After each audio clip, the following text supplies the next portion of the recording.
Javier Milei presentó el proyecto de presupuesto en el Congreso de la Nación, habló del ajuste, pero no dijo nada acerca de la cuestión productiva, o al menos hizo tangencialmente una referencia. ¿Cómo se sale de este patrón y cómo vemos uno de los sectores más afectados en Argentina, el de las pymes? Sí, es uno de los fuertes reclamos. No parece haber todavía en la agenda del gobierno lo que se llama, digamos, un set de herramientas productivas, ¿no? Lo vienen reclamando algunos gobernadores, el propio Yayora lo ha dicho, pero todavía, digamos, no parece estar enfocado el gobierno en la cuestión de la reactivación y la agenda productiva. Y estamos buscando algunos brotes verdes en este segundo semestre, pero está muy complicado y todavía hay muchos sectores, y sobre todo los vinculados a la actividad de las pequeñas y de las microempresas, muy golpeados con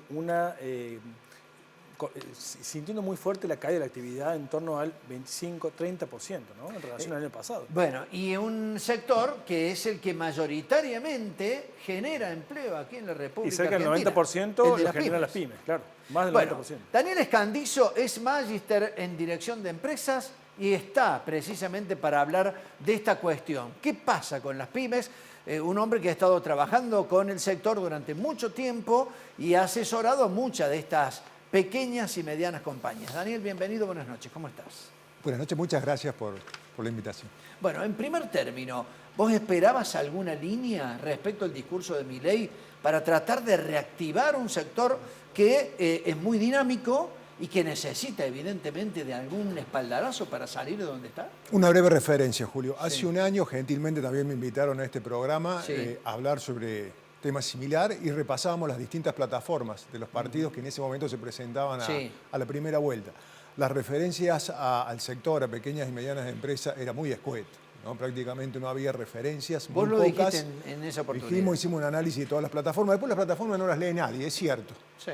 Pero allí está esbozado el plan de gobierno, que debería llevar un partido, un espacio político, si es elegido. Entonces, no solamente el partido que gobierna ahora, sino el resto, hacía muy poca referencia a las pequeñas y medianas empresas. Entonces, uno esperaba, porque un presupuesto es la expresión monetaria de un plan, ¿verdad? Entonces, en ese plan convergen una serie de factores e intenciones y todo lo que tiene que ver con lo productivo y específicamente con pequeñas y medianas empresas no figuró mucho, ¿no? Por lo menos en el discurso no hubo referencias, habrá que ver más bien en el detalle, ¿no? Daniel, cuando van a tu consultorio, si quieres, ¿no? Al consultorio PYME, ¿qué te están manifestando de preocupación, de las 3 o 4 preocupaciones más importantes hoy los empresarios PYME? ¿Qué están manifestando? Siempre hemos dicho, porque José, este tema lo hablamos de manera permanente, que no hay una sola PYME, no hay una sola familia de PYME. Hay un universo compuesto por diversos sectores y cada uno tiene sus características. Entonces es difícil generalizar.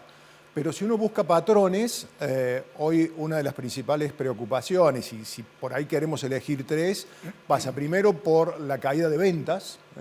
Eso lo vemos porque no solamente en consultas, sino en datos concretos, ¿no? La caída de ventas en la mayoría de los sectores vinculados a pequeñas y medianas empresas. Luego, el aumento de costos. Fíjense lo que pasa. Por ejemplo, en el caso de las pymes industriales, concretamente, los precios de los productos de pymes industriales han aumentado, obviamente, pero por debajo de la inflación general. Y la recomposición salarial ha estado por debajo de la inflación, pero por encima de los precios de los productos de las pymes industriales. Entonces, allí viene otra problemática, que es la pérdida de rentabilidad. Y probablemente el tercer problema que se plantea tiene que ver con el acceso a financiamiento, ¿no? Es decir, que tendríamos caída de ventas, aumento de costos y acceso de financiamiento como los 3 principales Pero problemas. mirá qué paradójica, porque ahí vas a un punto que es la parte de la preocupación por cómo accedemos a líneas de crédito. Y hoy pareciera, con la estabilización de algunos parámetros, con la baja de la inflación, con una calma, con una pax cambiaria, si querés, que se está viendo, que las tasas de crédito han bajado, con lo cual hoy pareciera, o por lo menos en relación al año pasado, que el crédito se ha abaratado para las pymes. ¿Todavía hay alguna duda al respecto? Es así. Hay disponibilidad de crédito para pymes. Sí. Consultas con bancos o ves en el mercado de capitales, hay disponibilidad, hay instrumentos. Créditos para capital de trabajo, pagarés bursátiles, obligaciones negociables, descuento de cheques, factura de crédito electrónica, instrumentos hay. Creo que hay una mayor posibilidad de acceder a líneas de financiamiento. El problema sigue pasando todavía por la incertidumbre, ¿verdad? Si esa pequeña o mediana empresa va a tener luego capacidad de generar fondos para reembolsar el financiamiento que adquiera. Pasa por allí, pero disponibilidad está habiendo por parte del sector financiero y del mercado de capitales. Mientras se vaya consolidando una estabilidad de precios y estabilidad cambiaria, creo que esto va a hacer que haya mayor intención por parte de las pequeñas y medianas empresas o decisión de buscar financiamiento. La otra lectura que puede hacer un empresario pyme es, a lo mejor me conviene esperar a que bajen a un poco más las tasas, que converja más la inflación a la devaluación, por ejemplo, eso va a hacer que bajen más las tasas, porque hoy un crédito a 12 meses, 40% parece barato a precios de hoy, pero después hay que devolverlo. Exactamente, y parece barato pero si vos comparas con las proyecciones presupuestarias que expresó el presidente ayer, de una inflación para 2025 del 18%, bueno, una tasa de 40% hoy a pagar en 12 meses resulta de manera real positiva, es decir, comparado con la inflación, entonces uno evaluaría que es excesiva, que es alta, que es cara. Entonces por allí podría convenir esperar, claro, en función de las necesidades que tenga esa empresa, claro, ¿verdad? Claro. Pero convendría esperar porque todo indicaría, al menos, que habría una convergencia entre el ritmo de devaluación, la inflación y las tasas de interés. ¿Le creen el 18% de inflación para el año que viene? A ver, si uno repasa lo que opinan las principales consultoras, no ven esa cifra, ¿no? Es como la ven como demasiado optimista. Cuando uno analiza las proyecciones de las principales consultoras, están hablando de un 30, un 40% de inflación para el año que viene. Por algunos arrastres, y habrá que ver en definitiva si se sale del cepo, qué tipo de cambio termina siendo el equilibrio del mercado y qué eventual traslado hay hacia precio, ¿verdad? Entonces, se ve con cierto, como que demasiado optimista esa estimación del 18%. ¿Verdad? Daniel, a pesar del contexto de recesión, de caída en muchos sectores, la rueda sigue girando, ¿no? Porque sí, evidentemente la economía algo se está moviendo, a lo mejor a un menor ritmo, pero algo se está moviendo. ¿Qué sectores sí que ves que están un poco apalancando el movimiento? ¿O qué áreas o qué franjas de la sociedad económica? Esa pregunta es sumamente importante y hay que hacérsela permanentemente, un poco lo que le decía Julio al comienzo. No todas las pymes pueden ser evaluadas bajo los mismos parámetros, ¿verdad? Entonces, si uno ubica pymes del sector agropecuario, del sector minero, del sector hidrocarburos, allí hay un crecimiento. Pero si analizamos las pymes industriales, metalúrgicas, textiles, etcétera, allí tenemos caída. En lo que va del año tenemos caídas entre un 10 y un 20% interanual. Las dos principales fuentes de información acá son la Fundación Observatorio PYME y la Cámara Argentina de la Mediana Empresa, que va siguiendo un indicador que se llama el indicador de producción industrial y además va siguiendo las ventas minoristas. Entonces, otro sector que es el consumo, de consumo masivo, prácticamente en todos los sectores, teniendo en cuenta agosto, hubo caída. Esa caída promedio fue del 10%, consistente con la caída del consumo del 17% en agosto, que fue muy fuerte, ¿verdad? Entonces, estas tres encabezan. Cuando vemos sectores que todavía presentan caídas muy significativas, están las farmacias, ¿no? Que tiene toda una connotación social, sí, una caída de más del 20% interanual, sí. ¿No? Más en perfumería que en medicamentos, pero bueno, medicamentos también. Entonces, esto tiene toda una connotación social. Entonces, no hay que analizar, como decíamos recién, las pymes como si fuese toda una generalidad. Hay sectores, los primeros que mencioné, que pueden estar mostrando algunos síntomas de crecimiento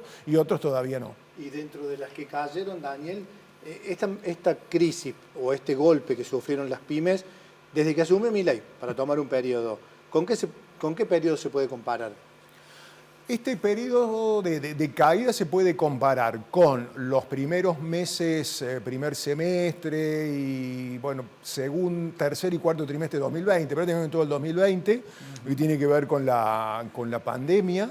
Si vamos un poquito más atrás, hay cierta similitud con 2019, que fue también un año de recesión. 2014 es otro año de caída de la actividad económica y ya luego tenemos que remitirnos hacia 2002, 2003, como caída. Y otro tema muy importante tener en cuenta es la poca cantidad de pymes que exportan. Es un tema muy crucial para la Argentina. 530.000 pymes hay en el país. Sí. Representan el 98% del total de empresas. Eso también esas 98% del total de empresas dan empleo al 50% de la cantidad de empleados en el país, formales, informales, públicos o privados. Pero los salarios promedio de las pymes representan el 60% de las grandes. ¿Sí? Ahí vemos una gran diferencia, ¿verdad? Y recién decía la apertura hacia el comercio exterior de las pymes. Fíjense que en Argentina, de cada $100 que se exportan, estos datos de 2024, solamente 12 provienen de pequeñas y medianas empresas. Y de cada 100 pymes, menos de una exporta. 0,6, 0,5 aproximadamente. ¿Y por qué se está dando? Por ejemplo, en España, del total de exportaciones, el 50% corresponde a pymes. Y de 100 pymes, 9 exporta. Es decir, que hay muy poca capacidad exportable por parte de las pequeñas empresas. Causas, Julio, bueno, a ver, por un lado los modelos de negocio, por otro lado, ¿qué deberían exportar? Productos industriales, allí no hay ventajas competitivas, la falta de acceso al crédito históricamente, los vaivenes, la incertidumbre, la falta de inversión, la falta de innovación, las posibilidades de acceso al crédito, políticas erráticas. ¿Verdad? Entonces, todo esto también conforma un combo que es necesario también comparar. Incluso con Chile, que fíjense que la diversidad de exportaciones de Chile es muy comprimida, ¿verdad? Prácticamente el cobre y algo más, pero aún así, de cada 100 pymes, 12 exportan. Pero, acá Daniel, no llegamos a una. ¿Cuánto influye que las pymes estén tratando de sobrevivir? O sea, no pensando en exportar, sino en están en el corriendo día a los día. bancos, están corriendo el banco. En el día a día. Claro. Lamentablemente esa es la realidad, pero si no hay una política específica sectorial, así como tuvimos una política exitosa con lo que es la economía del conocimiento, ¿verdad? Y esto atravesó los gobiernos de Kirchner, Cristina Kirchner, Macri, Alberto Fernández y ahora Milei, y continúan los beneficios fiscales para el sector de la economía del conocimiento, y eso hizo que se generara una gran cantidad de empleos, que aumentara el nivel de exportaciones desde las empresas tecnológicas. Lo mismo debería hacerse por sectores. Siempre digo, hay una Secretaría PYME, pero el universo es tan amplio y tan diverso que debería haber una Secretaría PYME en el Ministerio de Agricultura, en el Ministerio o Secretaría de Minería, en lo que hace a industria, y trabajar por sectores, con políticas concretas, ¿verdad? Daniel Escantillo, muchísimas gracias. Ha sido un placer tenerte en el programa nuevamente. Bueno, gracias a ustedes. Bien, nos vamos a la pausa en instantes. Seguimos con más con el diario del lunes. No te vayas de la pantalla de 10. Ya seguimos.